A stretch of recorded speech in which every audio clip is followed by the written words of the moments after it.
여러분 반갑습니다. 참 무덥죠? 예, 너무 덥습니다. 하지만 이 시원한 자리에 오신 우리 성도님들, 이 복된 예배의 자리에서 주님의 큰 은혜와 평강을 넘치도록 받아 누리시는 시간 될 수 있기를 소망합니다. 최근에 이제 세계적으로 가장 뜨거운 화두 중에 하나가 무엇이냐면 이 개인 정보를 어떻게 하면 잘 보호할 수 있을까인 것 같습니다. 우리가 흔히 사용하는 컴퓨터 그리고 또 이런 스마트폰 이런데 온라인 인증 서류 이런 것들 다 온라인 상에서 우리의 정보를 보호하고 또 나의 개인 정보가 누군가에게 털리지 않도록, 그러니까 오픈되거나 빼앗기지 않도록 하는 것이 중요한 문제가 되었습니다.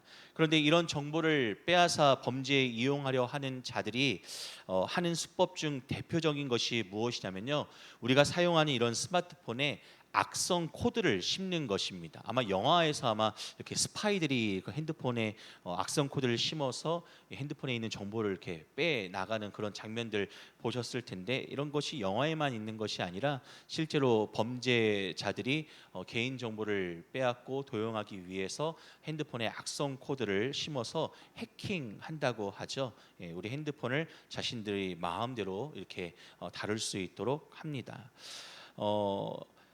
이렇게 우리의 스마트폰에 악성 코드를 심는 것이 요즘 문제인데, 그들이 마음대로 심을 수가 없습니다. 스마트폰을 사용하는 주인이 그들이 원하는 대로 움직여야만 악성 코드를 심을 수가 있습니다. 그들이 원하는 것이 무엇이냐면, 문자를 보내면 그 문자에 이렇게 포함되어 있는, 첨부되어 있는 링크를 클릭하게 되면 자동으로 악성 코드가 심겨지게끔 하는 것이죠. 그래서 기호에 맞게끔 문자를 보냅니다. 이렇게 보고 주식에 관심이 있을 것 같다 그러면 주식, 대박 정보 이러면서 주식 관련 정보를 알려준다고 이렇게 링크 주소를 준다거나, 또는 뭐 건강 염려하시는 분들에게는 건강 관련해서 정보를 알려준다고 이렇게 뭐 암 치료하는 방법 뭐 이런 링크를 이제 보내거나, 또 택배 관련해서 링크를 보내기도 하죠. 뭐 우체국 택배라고 하면서 택배 관련해서 아래 링크를 클릭해서 확인해 달라고 하는데, 이렇게 국가 정보를 사칭하기도 하고요. 내가 잘 알고 있는 단체 이름을 도용해서 이렇게 보내기도 합니다. 그래서 의심하지 않고 너무나 자연스럽게 그들이 파놓은 함정에 빠지거나 걸리는 경우가 있죠.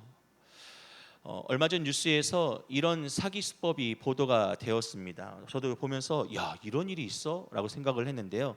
스마트폰에 이렇게 악성 코드를 심어서 스마트폰에 이런 전면 이렇게 그 카메라가 있잖아요. 그 전면 카메라를 해킹한 뒤에 그 사람의 눈동자, 이렇게 스마트폰을 보고 있는 그 사람의 눈동자와 또 움직임, 또 시선, 이런 패턴 것들을 이렇게 분석하여서 비밀번호를 알아내고 또 온라인 금융 자산을 가로채는 그런 수법이 뉴스에서 보도가 되었습니다.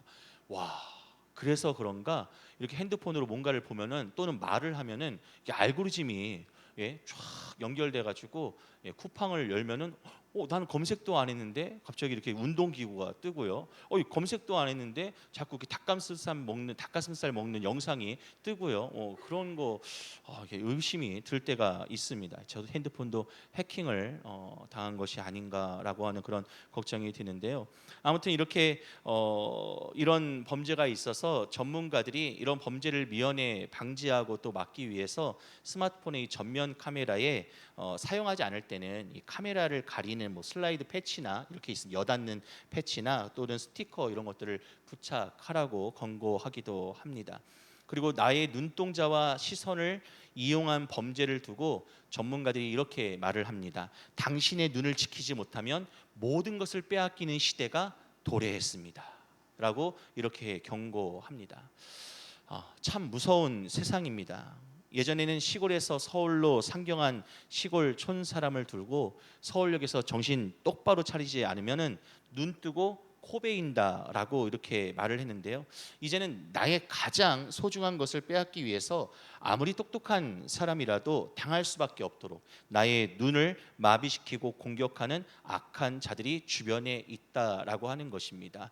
이렇게 이용하는 것뿐만 아니라 우리가 스마트폰이나 또는 여러 가지 다양한 매체를 통해서도 우리 눈의 시선을 빼앗죠. 다양하게 유혹하고 또 호기심을 자극하고 자극적으로 빼앗습니다. 특히 요즘 젊은이들, 학생들, 어린이들이 얼마나 많은 그런 매체에 빠져 있습니까? 그래서 많은 것들을, 또 좋지 않은 것들을 보는 경우가 있는데, 이렇게 시선, 눈, 이런 위협과 공격이 참 많은 시대를 살아가고 있습니다. 그런데 성도 여러분, 이러한 눈을 향한 공격은요, 오늘날만의 문제가 아니었습니다.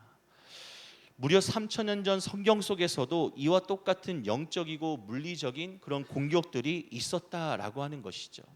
말씀에 암몬 족속의 왕 나하스라는 인물이 등장을 합니다.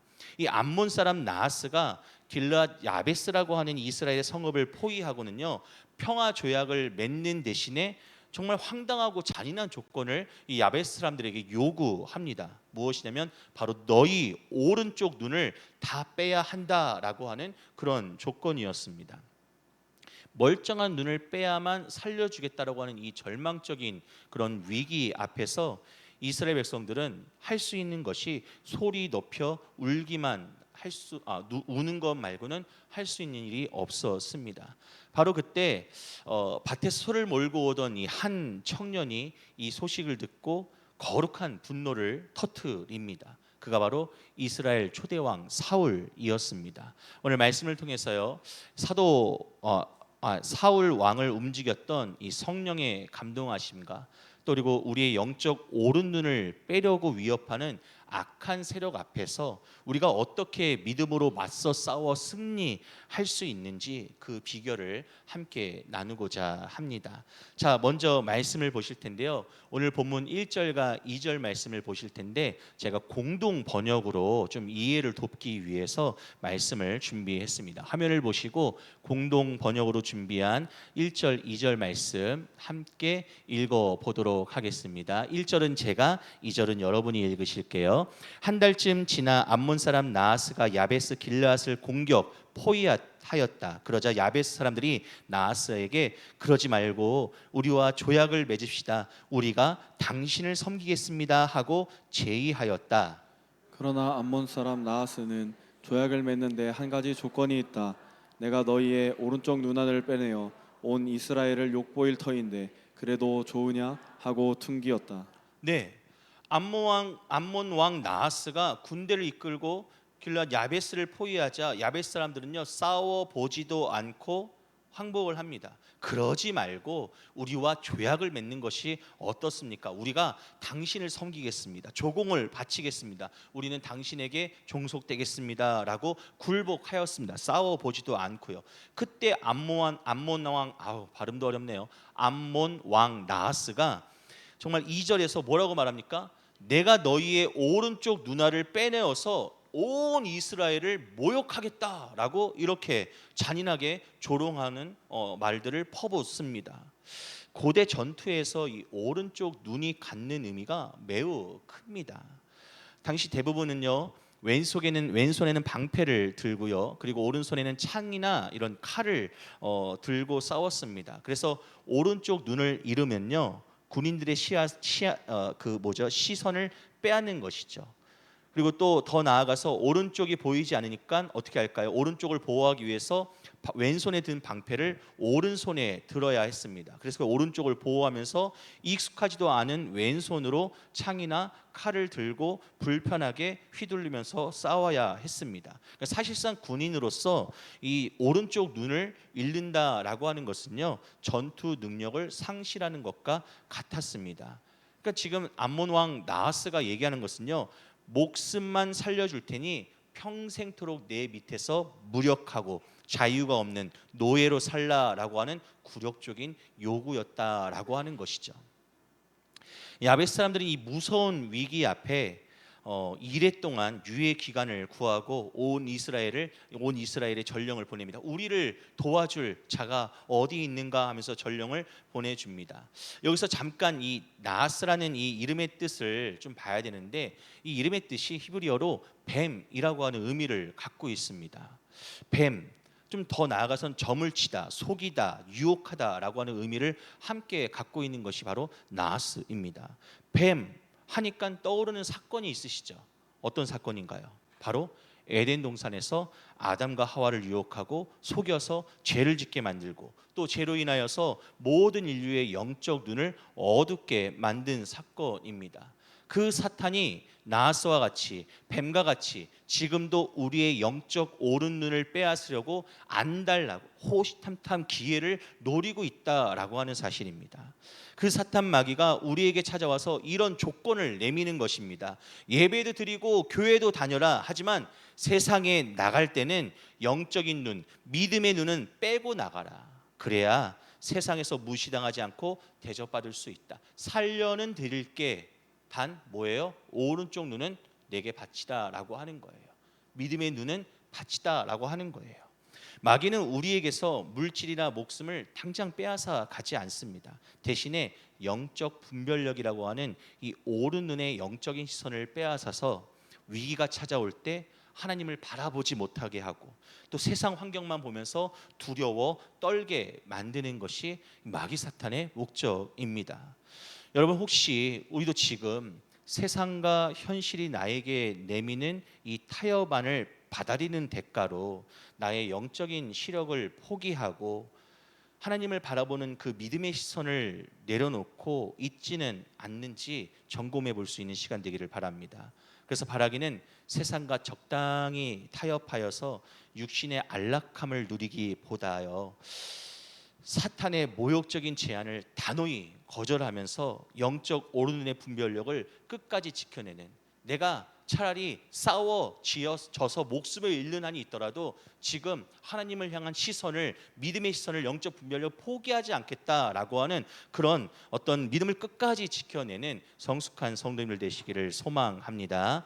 그럼 우리가 이제 영적 오른을 지키기 위해서 어떻게 해야 할까요? 너무나 중요한 이 영적 오른 눈, 마귀 사탄은 나하스와 같이 우리를 유혹하고 속여서 이 영적 오른 눈을 빼앗고 포기하게끔 만드는데, 하나님을 바라보는 시선을 빼앗으려고 하는데, 그럼 어떻게 이 오른 눈을 지킬 수가 있을까요?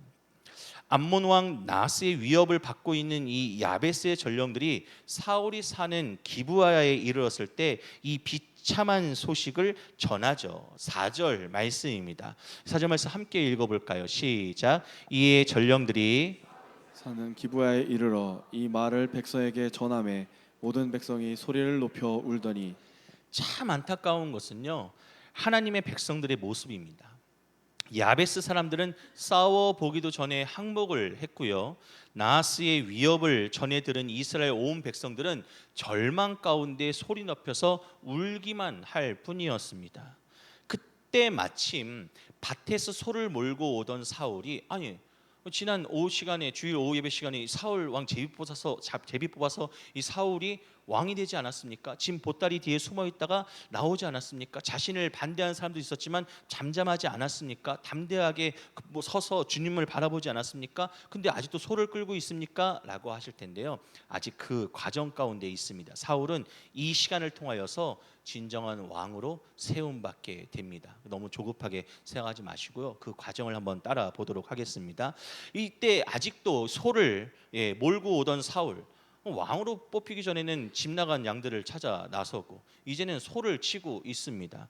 이 소를 몰고 오던 사울이 이 소식을 듣게 됩니다. 그리고 사울이 어떻게 했을까요? 사울의 모습이 오늘 매우 중요한데요, 바로 6절 말씀에 나옵니다. 6절 말씀 함께 힘있게 읽어보도록 하겠습니다. 시작. 사울이 이 말을 들을 때에 하나님의 영에게 크게 감동되매 그의 노가 크게 일어나. 사울이 이 말을 들을 때 하나님의 영에게 크게 감동되었습니다. 그리고 크게 노가 일어났습니다. 이 말을 들을 때 사울에게 하나님의 영, 성령이 감동하셨다라고 하는 거예요. 그리고 강한 분노, 거룩한 분노가, 의분이 일어났다라고 하는 것이죠. 네, 우리의 영적 오른을 지키기 위해서는요, 사울과 같이 환경에 지배받는 것이 아니라 울고 있는 것만이 아니라 바로 거룩한 분노가 일어나야 됩니다. 성령의 사람이라면, 하나님의 은혜를 경험하는 사람이라면 하나님의 역사를 통하여서 거룩한 분노가, 그걸 가만히 자시하지 않겠다라고 하는 그런 분노가 있어야 된다라고 하는 거예요.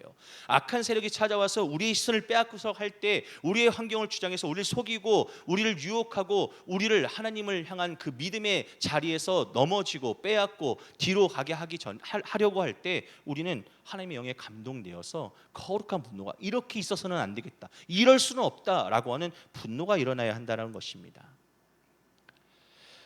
우리의 영적 오른눈을 지키기 위해서 사울과 같이 거룩한 분노가 일어나야 합니다. 온 이스라엘이 절망하며 주저앉아 눈물만 흘리고 있을 때 성령에 크게 감동된 사울은 두려움에 사로잡히지 않고 거룩한 분노, 의분을 터뜨렸습니다. 우리도 또한 세상과 환경에 미리 겁먹고 포기하고 절망하는 것이 아니라 하나님의 영을 의지하여서 하나님께서 믿음으로 일으켜 세우시는 거룩한 분노, 세상에 지지 않고 환경에 지배받지 않는 믿음의 분기탱천이 일어나야 한다는 것입니다. 거룩한 분노로 일어선 사울이 그 후 어떻게 했을까요? 7절 말씀인데요. 이어지는 7절 말씀 함께 읽어보겠습니다. 시작. 한 결의의 소를 잡아 각을 뜨고 전령들의 손으로 그것을 이스라엘 모든 지역에 두루 보내어 이르되 누구든지 나와서 사울과 사무엘을 따르지 아니하면 그의 소들도 이와 같이 하리라 하였더니 여호와의 두려움이 백성에게 임하매 그들이 한 사람같이 나온지라. 아멘.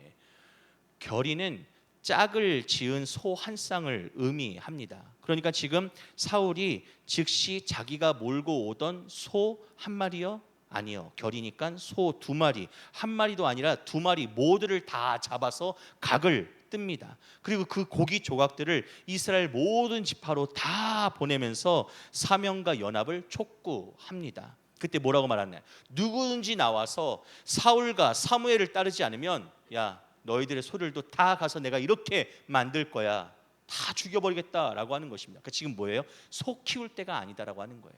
지금 일상생활할 때가 아니다라고 하는 거예요. 지금 하나님의 이름으로 거룩히 일어나야 할 때라고 하는 것입니다.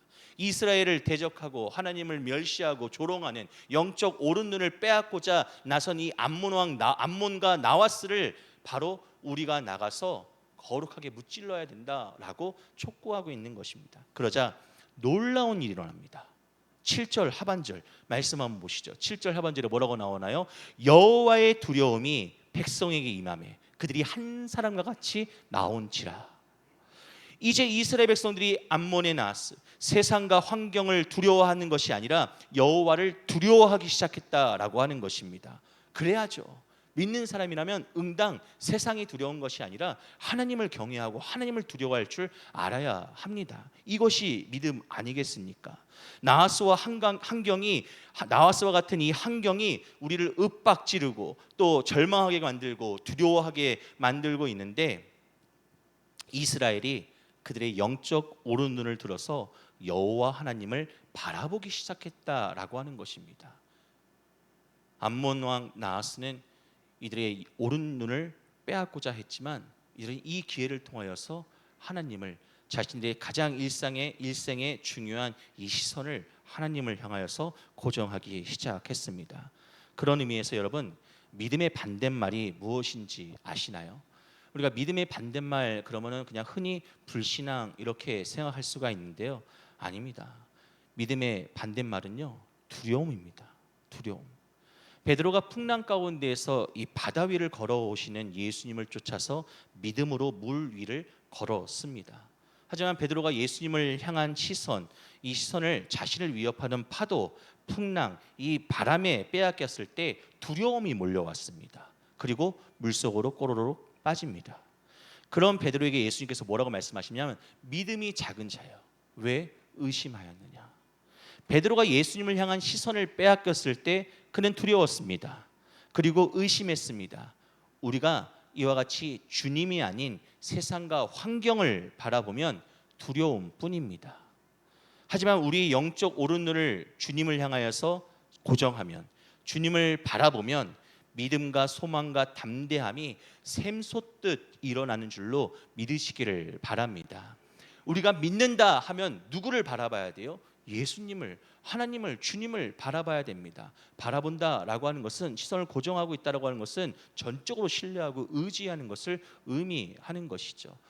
그렇기 때문에 우리가 두려워하는 것이 아니라 믿는 자라면 담대하게 주님을 바라보면서 세상 풍랑, 바람, 물결이 나를 덮쳐올지라도 두려워하는 것이 아니라 담대하게 주님 바라보는 시선으로 끝까지 주님을 향하여서 무리를 걷는 우리 모두가 될 수 있기를 소망합니다.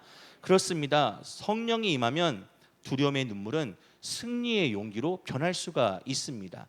울음 바다였던 이스라엘이 하나님의 성령의 감동을 입은 한 사람의 거룩한 분노를 통하여서 하나님의 군대로 무장하기 시작했습니다. 그래서 우리 믿는 성도들이여 살아가면서 세상의 위기가 닥치고 교회가 비난을 받을 때 취해야 할 태도는요, 무기력한 탄식이나 눈물이 아니라 내 안에 계신 성령님의 음성에 귀를 기울이시고요. 할렐루야. 그리고 영적인 오른 눈을 들어서 주님을 바라보시고요. 하나님을 온전히 경외함으로 이 영적 침체를, 영적 침묵을 깨트리는 거룩한 분노를 회복해야 합니다. 내 가정이 이대로 무너지게 둘 수 없다. 내 신앙이 이렇게 무기력하게 주저앉아 있을 수 없다. 나는 그냥 앉아서 눈물 흘려 아무것도 안 하는 그냥 패배가 정해진 자로 이렇게 항복하고 그냥 포기하고 살 수 없다. 거룩한 반발심이 일어나야 한다라고 하는 것입니다. 사울이 아끼던 소를 잡아서 각을 떴습니다. 이와 같이 우리도 주님 앞에서 내 안일함에 이 게으른 소의 각을 떠야 합니다. 내 삶의 안락함과 안일함을 깨트리고 믿음의 결단을 내릴 때요, 그때 성령님께서 역사하십니다. 그리고 우리 주변의 영적 분위기를 바꾸시는 거예요. 방금 전까지 울면서 절망하고 있던 이스라엘이 와 하고 일어나게 되는 이런 영적인 분위기가 바뀝니다. 우리 심령 가운데 하나님을 믿는 군대로서, 하나님의 영적인 병사로서 힘있게 서게 하실 줄로 믿으시기를 바랍니다. 이 군사를 소집한 사울이 이제 벳색에서 수를 세어봅니다. 얼마나 모였나 하고 세어보니까요, 놀랐습니다. 이스라엘과 유다 지역에서 모인 군대가요, 총 33만 명입니다. 여러분, 33만 명, 와, 이거 어마어마한 숫자입니다. 당시 이스라엘의 백성 수를 생각해 볼 때 싸울 수 있는 사람들은 다 일어났다라고 하는 거예요. 칼 들고 창 들고 방패 들고 나설 수 있는 사람들은 다 일어섰다라고 하는 것입니다. 이것이 단지 사울이 소를 각을 떠서 보내면서 지금 거룩하게 분노하면서 일어나지 않으면 너희를 소 다 이렇게 죽일 거야 했던 그런 협박 때문이었을까요? 아니요. 하나님께서 그들 심령마다 감동하시고 사울에게 허락하셨던 그런 거룩한 분노를 동일하게 일으키신 줄로 믿으시기를 바랍니다. 그제서야 그들이 하나님을 바라보고, 아, 세상이 두려움이 아니구나, 우리가 하나님을 두려워하고 하나님을 온전히 믿고 따라 일어서야 할 때구나 라고 깨달을 수 있었던 것이죠. 그리고 사울은 이 33명과 함께 야베스 전령들에게 뭐라고 말합니까? 내일 해가 더울 때 너희가 구원을 받으리라. 와, 얼마나 담대한 선포입니까? 선포하고 전하게 합니다. 이 소식을 들은 야베스 사람들이 어땠을까요? 너무 기뻤겠죠. 절망과 두려움뿐이었는데 구원의 밧줄이, 정말 튼튼한 이 동아줄이 하늘에서 내려오는 기분이었을 것입니다. 구원의 손길이 그들에게 임한 것입니다. 이제 야베스 사람들과 사울이 어떻게 했냐면요, 마지막으로 10절과 11절 말씀을 읽어보실 텐데요, 10절은 제가, 11절은 여러분이 읽겠습니다. 야베스 사람들이 이에 이르되 우리가 내일 너희에게 나아가리니 너희 생각에 좋을 대로 우리에게 다 행하라 하니라. 이튿날 사울이 백성을 3대로 나누고 새벽에 적진 한가운데로 들어가서 날이 더울 때까지 암몬 사람들을 치매 남은 자가 다 흩어져서 둘도 함께한 자가 없었더라. 네, 야베스 사람들은 큰 기쁨을 얻고 이제 암몬 족속에게는 거짓 항복선을 하면서 방심하게 만듭니다. 그리고 드디어 이튿날 사울 왕이요, 군대를 3개의 부대로 나누어서 새벽에 적진 한가운데로 돌격합니다. 해가 더울 때까지 암몬 사람들을 쳐 부수는데 뭐라고 말합니까? 승리를 어떻게 말하냐면 살아남은 자가 다 흩어져서 둘도 함께한 자가 없다고 합니다. 짝을 이룰 수 있는 자가 없었다라고 하는 것이죠. 혼비백산에서 사방으로 흩어졌는데 혼자 도망치기에 바빴고 그 수가 둘이 함께할 만한 군집이 없었다라고 하는 것입니다. 완벽하고 확실한 그리고 처절한 승리였습니다. 성경에서 새벽은요 언제나 하나님의 구원이 시작되는 시간입니다. 홍해가 갈라진 것도 새벽, 여리고 성이 무너진 것도 새벽, 우리 주 예수 그리스도께서 사망 권세를 깨뜨리시고 부활하신 시간도 새벽이었습니다. 시편 46편 5절은 그래서 이렇게 우리에게 선포합니다. 하나님이 그 성중에 계심에 성이 흔들리지 아니할 것이라. 새벽에 하나님이 도우시리라. 인간의 방법이 다 끊어지고 모두가 깊은 잠에 빠져 있을 때 하나님의 계획과 구원의 역사는 새벽같이 신실하게 임하였습니다. 지금 새벽 예배 나오시라는 말씀은 아닙니다. 상황과 형편이 다 다르지만요. 다른 것을 알고 있습니다. 하지만 그럼에도 불구하고 나오시면 은혜가 있겠죠. 아무도 아멘 안 하시는데 새벽의 은혜는 나오신 분만이 아시니까 여기까지만 하겠습니다. 자, 보세요. 정말 성도 여러분, 인생의 밤이 깊어갈 때 이 암몬의 대적들이 나를 에워싸고 또 숨통을 조여 올 때 막심하지 마십시오. 하나님의 구원의 새벽이 지금 다가오고 있습니다. 우리가 흔히 얘기하는 말 있잖아요. 이명천에 가장 어둡다고. 지금 새벽 전에 하나님의 손길이, 구원의 손길이 닿기 전이 가장 힘들고 어려울 때 있습니다. 하지만 조금 한 산만 더 파면 샘물이 터져 나올 수 있는데 포기하지 않아야 하는 것처럼 지금 이제 새벽이 해가 떠서 하나님의 구원의 손길이 경험될 텐데 포기하지 않으시고 지금 당장은 긴 밤이 계속되는 것처럼 느껴지지만 곧 하나님의 구원의 역사가 또 아침이 오듯 새벽과 같이 신실하게 우리 가운데 임할 것을 소망하시기를 바랍니다. 사울의 군대가 새벽에 기습하여서 대승을 거둔 것처럼 우리도 기도의 새벽을 깨울 때에 또 하나님을 의지하는 그 새벽의 소망이 있을 때에 남들이 다 절망하고 포기하는 그 시간에 믿음의 방패를 들고 말씀의 검을 쥐고 기도의 자리에 나와 승리할 줄로 믿으시기를 바랍니다. 지금 겪고 계신 영적 전쟁이 아무리 치열할지라도 약속을 반드시 이행하시는 신실하신 하나님이 계십니다. 그 하나님을 신뢰하는 것이 바로 우리 영적 오른눈을 지키는 것이고요. 지킨 오른눈으로 영적인 시선으로 주님을 바라보며 그 영적 분별력을 갖고 힘있게 살아가는 것이죠. 그래서 우리가 그렇게 살아갈 때 마침내 승리의 찬송을 부르는 모든 새벽의 승리자의 주인공들이 되시기를 소망합니다. 말씀을 마치겠습니다. 사랑하는 성도 여러분, 오늘 말씀은요 절망의 벼랑 끝에 섰던 이스라엘이 어떻게 성령의 능력으로 대역전극을 펼쳤는지를 정말 보여주고 있는 말씀입니다. 적들은 우리의 오른 눈을 빼서 우리를 무기력한 종으로 만들려고 하였지만 하나님의 성령은요 우리에게 임하실 때에 우리가 대적을 두려워하는 자가 아니라 대적을 오히려 반대로 두렵게 만드는 자로 하나님의 군사로 변화시켜 주심을 여러분 믿으시기를 바랍니다. 이렇게 우리를 완벽하게 구원하시기 위해서 우리에게 오신 분이 계십니다. 바로 우리의 영원한 대장 되신 예수 그리스도이십니다. 예수님은 사탄 마귀가 죄로 온 인류의 영적인 그 눈을 멀게 하고 죄의 종노릇 하게 하였을 때에 사랑하는 하나님의 백성들을 이대로 둘 수 없어서 가장 먼저 거룩한 분노와 하나님의 사랑으로 이 땅에 오셨습니다. 그리고 십자가에서요 사탄을 이기시고 어두운 무덤에서 죽음을 이기시고 사망 권세를 이기시고 새벽을 깨우시면서 우리에게 영원한 온전한 완전한 자유와 또 승리를 구원을 맛보게 하셨습니다. 그럼 우리 이제 마귀 사탄의 협박에 속아서 눈물만 흘리는 나약한 자리에서 일어나 너는 끝났다, 너는 실패했다는 세상의 소리에 귀를 닫으시고요. 이밤 기도하시면서 성령의 감동 충만함을 받아 영적 오른눈을 똑바로 뜨고 주님 바라볼 수 있기를 원합니다. 삶의 모든 암몬 군대를 쳐부수고 진정한 구원의 기쁨을 누리시는 복된 성도님들 되시기를 예수님의 이름으로 간절히 축복합니다.